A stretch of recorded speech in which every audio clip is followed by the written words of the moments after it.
Alright, this is Nick Burrows, and today I'll be talking about my outside reading, which was Death of a Salesman by Arthur Miller. So, for those of you that don't know, Death of a Salesman is a play about the main character, Willy Loman, who is a traveling salesman, and all his life he's been a salesman, and at the very end, which is when the play takes place, at the very end of his life, he really sees that he hasn't amounted to a whole lot, and that he considers himself a failure, and he really can't provide for his family anymore as he's now working on a commission-based salary.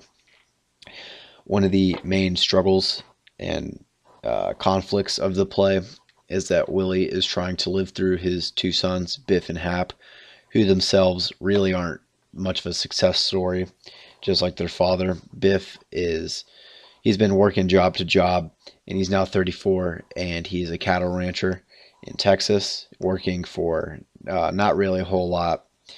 And Hap is in New York, and he's really just chasing women and ruining relationships.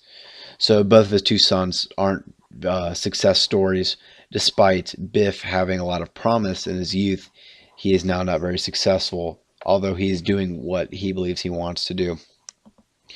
Willie is in this sense of disillusion, and despite them kind of failing out, he still believes that they are on the path to success, which, like I said, is one of the big struggles and conflicts of the novel. Personally, I really enjoyed the play. I thought that it reminded me kind of Raisin in the Sun, which was one of the plays that I also really enjoyed when reading for English.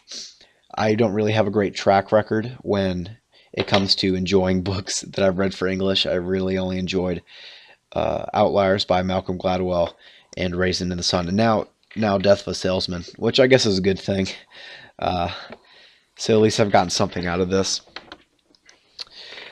Something that really helped me get through this, and that helped me get through other plays like Raisin in the Sun, is that while I was reading, I had in the background an audiobook of this play going on, in that I could listen to the actors act out the different characters, which really helped me stay engaged and really helped me be involved in the story and envision it in my head.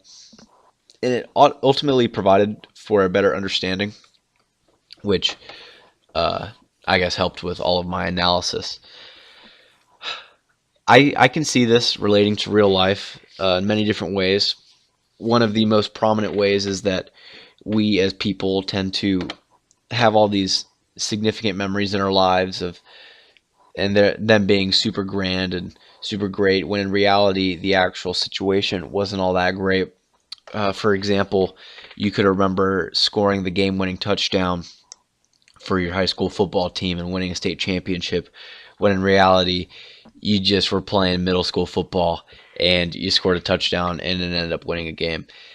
It's a great accomplishment, I guess, but it's nothing near to what you memorize, or to how you had it in your memory, which we can see in Willie, as he remembers himself being a great salesman and such, but when he really looks back on it, he hasn't really amounted to much. And in the end, we really see his disillusion come up when he takes his own life, partially because he's a failure, but also because he believes that the insurance money will help jumpstart Biff into becoming this great success story, which then again, like I said, shows his whole disillusion.